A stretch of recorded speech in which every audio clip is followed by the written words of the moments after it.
હાલો મિત્રો, જય માતાજી। તો નવી સ્ટોરી લઈને આવ્યો છું। ગરીબ ઘરમાં માં ચામુંડાની કૃપા એક પ્રેરણાદાયક વાર્તા લઈને આવ્યો છું।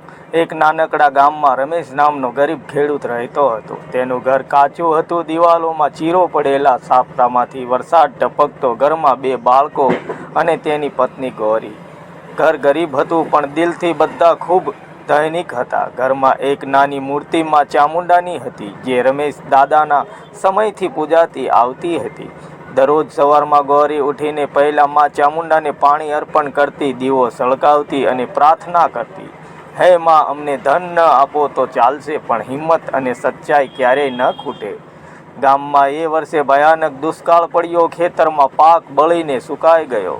રમેશ ખૂબ જ ચિંતિત થયો। ઘરમાં અનાજ ઓછું હતું, બાળકો ભૂખ્યા સૂતા છતાં ગૌરીએ ક્યારેય ફરિયાદ ન કરી। તે કહેતી, માં ચામુંડા પરીક્ષા લેશે, પરંતુ છોડતી નથી।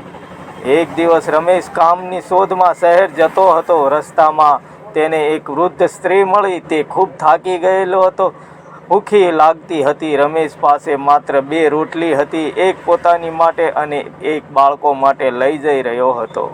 છતાં તેણે પોતાની રોટલી તે વૃદ્ધને આપી દીધી। વૃદ્ધે આશીર્વાદ આપ્યો, બેટા, તારી ભક્તિ ખાલી નહીં જાય। રમેશ ઘરે ફર્યો। ઘરમાં પ્રવેશતા જ અજબ સુગંધ અને શાંતિ અનુભવાઈ।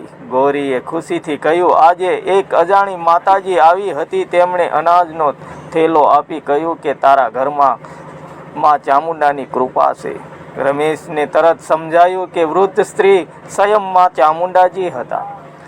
તે દિવસ પછી રમેશ જીવનમાં ધીમે ધીમે બદલાવ આવ્યો। ગામમાં વરસાદ પડ્યો, ખેતર લીલો, પાક ઉગ્યો, રમેશ મહેનતથી આગળ વધ્યો। પરંતુ એક વાત ક્યારેય બદલાતી નહીં, ઘરની ભક્તિ અને નમ્રતા। આ વાર્તા આપણને શીખવે કે ગરીબ પાપ નથી, પણ ભક્તિ અને સચ્ચાઈનું સાથ। ભગવાન પર વિશ્વાસ રાખનારને ક્યારેય એકલો નથી છોડતા। પરોપકાર અને દયા હંમેશા ફળ આપે છે। માં ચામુંડા માત્ર મહેલોમાં નહીં, પરંતુ ગરીબના સાચા દિલમાં વસે છે। જ્યાં વિશ્વાસ અને સત્ય છે, ત્યાં માતાજીની કૃપા જરૂર વરસે છે। જય માતાજી, જય માં ચામુંડા।